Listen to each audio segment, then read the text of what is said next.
Bonjour à tous et bienvenue sur la chaîne Reflet de Lune. J'espère que vous allez bien. Merci aux personnes qui reviennent, merci pour vos likes et pour vos abonnements et bienvenue aux personnes qui découvrent ma chaîne avec cette vidéo. On se retrouve aujourd'hui pour les énergies de la nouvelle lune du 1er avril 2022 pour le signe des poissons. Alors amis poissons, cette vidéo elle arrive avec un petit peu de retard et je vous prie de m'en excuser, j'ai été très enrhumée.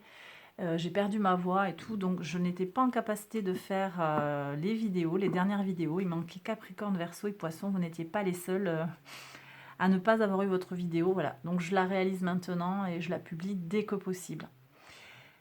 Alors, on y va. Donc je vous explique le tirage. Ce que je vous propose aujourd'hui, c'est un tirage qui a pour but de vous aider à décider d'agir ou pas face à une situation qui vous préoccupe en ce moment. Il peut s'agir d'une question d'ordre sentimental, relationnel, professionnel, personnel ou spirituel par exemple. Alors je regarde l'arcane majeur que vous avez eu pour aller voir les énergies globales qui entourent votre question et l'attitude conseillée. Je retournerai après, je la pose là.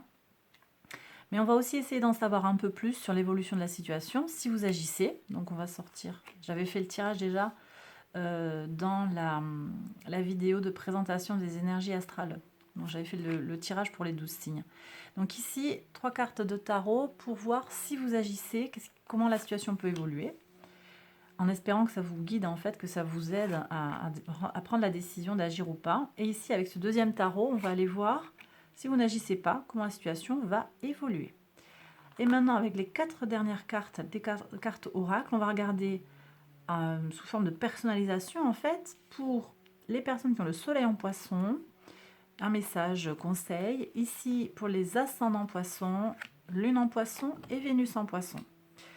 Alors, on y va, je retourne et puis je vous fais les interprétations après, je vous présente les cartes. Donc ici, on a l'empereur en arcane majeur, le 3 d'épée pour si vous agissez ici. 3 d'épée, cavalier de bâton et 6 de bâton. Un 6 de denier, un 2 de coupe et une carte, un arcane majeur, c'est la tour. D'accord, c'est très intéressant ça. Très intéressant. Alors, sur l'oracle, ici on a orphaned, orphelin, pour les personnes qui ont le soleil en poisson. Time to go. Il est temps de partir pour les ascendants poissons. Un pouvoir supérieur pour les lunes en poisson. Et connaissance profonde pour les Vénus en poisson. Ok. Ah, il est intéressant ce tirage, vraiment. Ok, bon, alors ici, on a la carte de l'empereur. Ici, on est avec les énergies du bélier. Alors, cette carte de l'empereur, elle peut être comprise de deux façons. L'empereur, c'est à la fois, bon, avec les énergies du bélier, c'est quelqu'un qui est dans l'action, qui a l'énergie vitale de feu, du feu de l'élément feu, et l'énergie de Mars. Donc c'est quelqu'un qui va être plutôt dans l'action, qui va être peut-être avec une certaine forme d'agressivité dans sa dimension un petit peu négative. Néanmoins, vous voyez les lignes assez droites, hein, tout à fait droites en fait. Et puis pensez à la posture hein, que l'empereur peut avoir dans le Rider-Waite-Smith par exemple, ou même dans le tarot de Marseille. C'est quelqu'un qui est assis, qui est campé et qui bouge pas trop. Donc là, avec cet arcane majeur, je ne sais pas vous dire en fait clairement s'il s'agit de camper sur ses positions ou bien de passer à l'action. Parce que cet arcane majeur a cette ambiguïté-là. Donc on va regarder les tirages et en fait les tirages contiennent pour moi la même ambiguïté et je vous explique pourquoi. Ici on nous dit que si vous agissez, il va se passer que quelque chose va vous faire du mal, une remarque négative, on va vous en vouloir de quelque chose, vous aurez à traverser une période un peu difficile, où il y a quelque chose à laisser, vous voyez, quelque chose qui va vous attrister, il y a une douleur, une tristesse qui sera là. Et même si, voilà, vous faites... il y a quelque chose à lâcher en tout cas, ça peut peut-être pas être très grave, hein, mais il y aura... Il y a une forme de douleur quelque part, vous voyez, une forme de blessure. Mais en même temps, ce cavalier de bâton, là, il arrive avec sa fougue, sa passion, son envie d'action. On est en plein sur les énergies de feu. Et on dirait qu'il vient contrer cette tristesse, cette morosité. Donc, on dirait que c'est comme s'il y avait besoin de dépasser cette tristesse pour comprendre qu'après après la pluie viendra le beau temps. Et effectivement, ici, ça se conclut en victoire. Donc, l'action, il semblerait, par rapport aux situations à mi-poisson, il semblerait que l'action soit source de réussite et de satisfaction, d'épanouissement sur le plan euh, de son feu intérieur, de sa vitalité intérieure, mais ça passe par une étape où il y a quelque chose à lâcher en fait, ou une douleur à purger en fait, vous voyez ce que je reçois là, à nettoyer, il y a quelque chose à traverser qui ne sera pas forcément agréable. Bon, donc on part de quelque chose d'un peu désagréable pour aller vers une grande réussite. Par contre, si vous n'agissez pas, alors ici, si vous n'agissez pas, on reste dans sa zone de confort, on est un petit peu sur...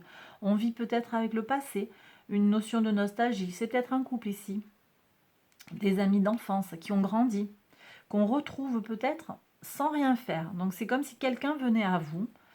Très bien. Donc ça semble doux et positif. Il y a une rencontre qui se fait, des réussites comme ça. Des réussites, je pense qu'il y a des réussites, mais en même temps, il y a une forme de nostalgie ici, euh, teintée de douceur. Il y a beaucoup de douceur. Mais alors attention à la conclusion. Parce qu'ici, c'est comme si on nous disait, ouais d'accord, mange ton pain blanc maintenant, parce que si tu n'agis pas, derrière, de toute façon, il y a quelque chose qui va se transformer, enfin, qui va se casser. Alors on se retrouve de nouveau avec les énergies de Mars. Et donc c'est comme si, peut-être, j'ai des gens qui retiennent quelque chose. Si vous retenez quelque chose et vous savez que ça va arriver, peut-être il vaut mieux prendre le taureau par les cornes, accepter de traverser quelque chose maintenant pour en sortir plus puissant et plus victorieux que d'attendre, de ne rien faire et finalement se retrouver avec quelque chose qui de toute façon va s'écrouler. Vous voyez ce que je reçois ici comme message? Ça va s'écrouler, ça ne tiendra pas. Par exemple, vous êtes dans une relation, là vous ne savez pas, est-ce que je dois y aller, est-ce que je dois partir, est-ce que je dois rester? Vous voyez? Si la question c'est est-ce que je dois partir, si vous avez formulé votre question comme ça, eh bien là il semblerait que ce soit mieux de partir parce que, vous voyez, ça va peut-être vous briser le cœur, mais derrière il y a quelque chose de mieux.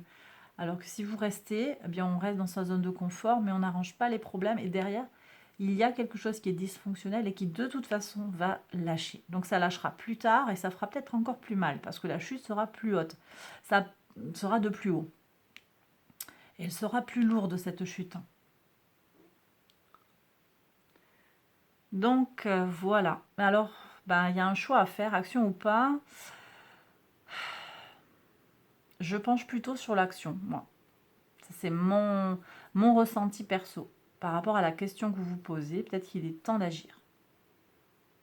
On va regarder si on peut avoir des éclairages intéressants et je pense qu'on va en avoir sur l'oracle.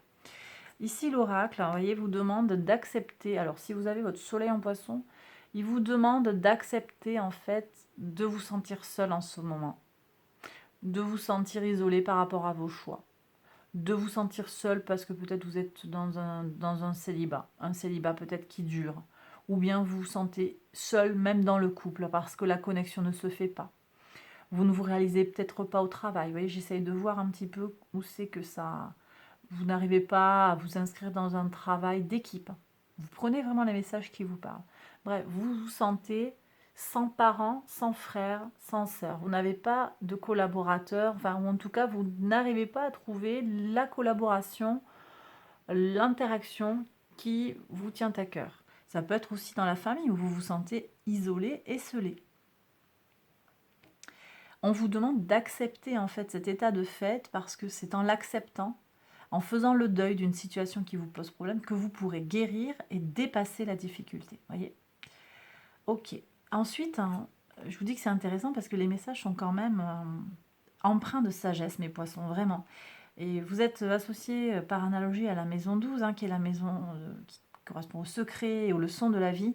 Et ici, j'ai l'impression qu'il y a beaucoup il y a tout ça, en fait, qui est inscrit dans les cartes de l'oracle.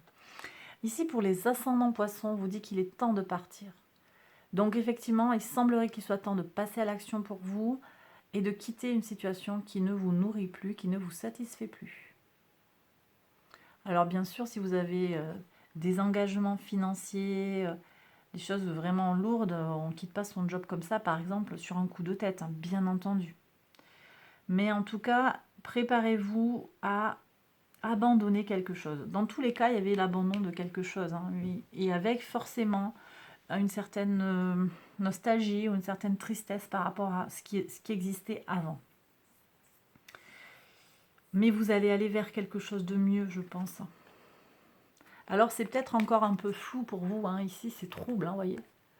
On voit pas bien où on va, c'est pas encore bien dessiné, bien défini. Mais pourtant, voilà, l'oracle nous dit bien que c'est l'heure de lâcher prise et de partir, d'avancer vers autre chose.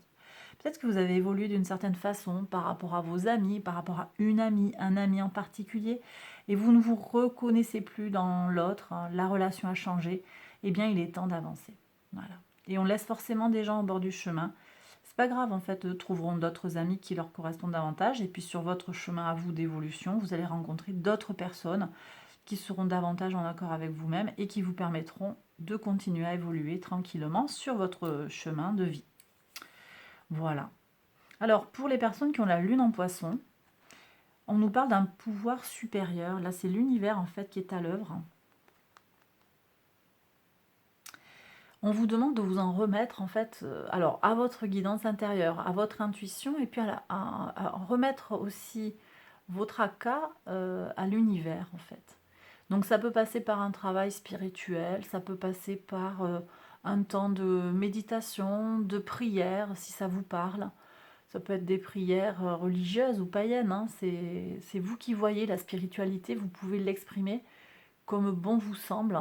Mais en tout cas, ici, on vous demande d'avoir confiance en l'univers qui est là pour vous, qui vous entoure de ses mains protectrices.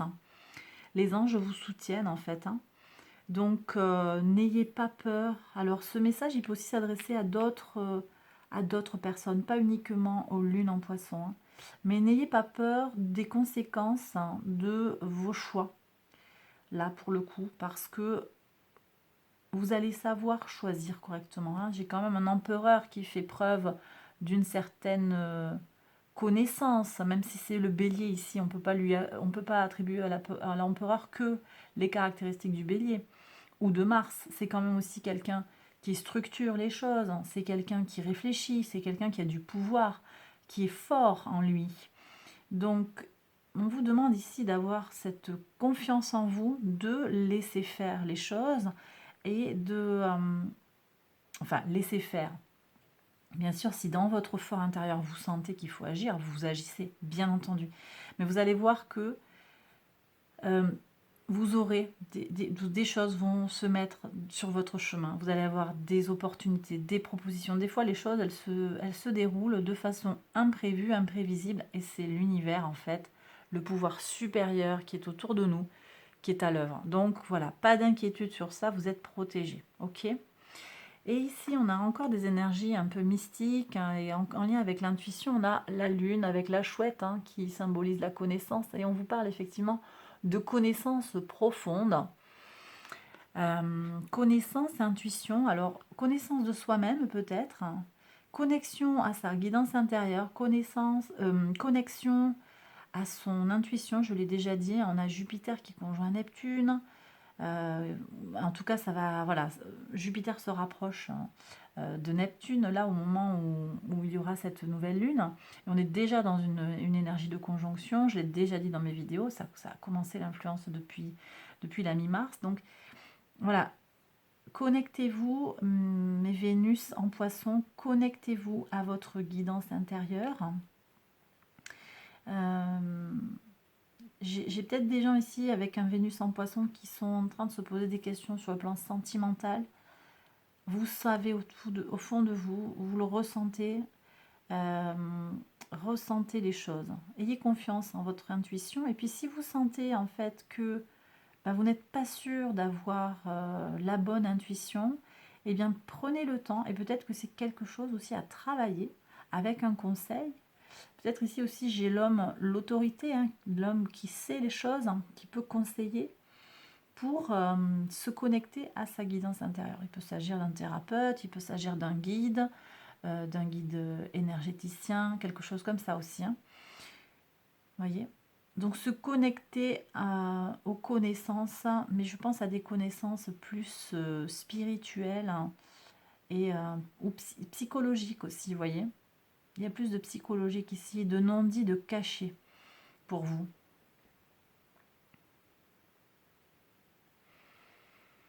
Et c'est en ayant une vision claire en fait, et éclairée, claire et éclairée de la situation que vous saurez quoi décider et que l'issue sera la meilleure possible pour vous au moment où vous prendrez la décision. Ne vous culpabilisez pas si l'issue finalement n'est pas celle que vous escomptiez.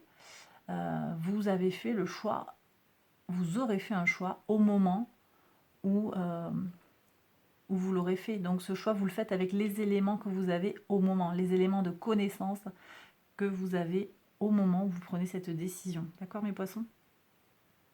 Eh bien voilà, j'ai terminé le tirage. J'espère qu'il vous a plu et qu'il vous a parlé. Si c'est le cas, n'hésitez pas à liker la vidéo, à vous abonner. Je vous invite à aller voir les autres vidéos qui vont concerner votre signe ascendant, votre signe lunaire, votre signe vénusien. Si vous n'êtes pas, dans ce signe-là, enfin au niveau du poisson, voilà, allez voir toutes les vidéos qui concernent votre thème astral. Je vous embrasse très très fort et je vous dis à bientôt pour une prochaine vidéo. Bye bye.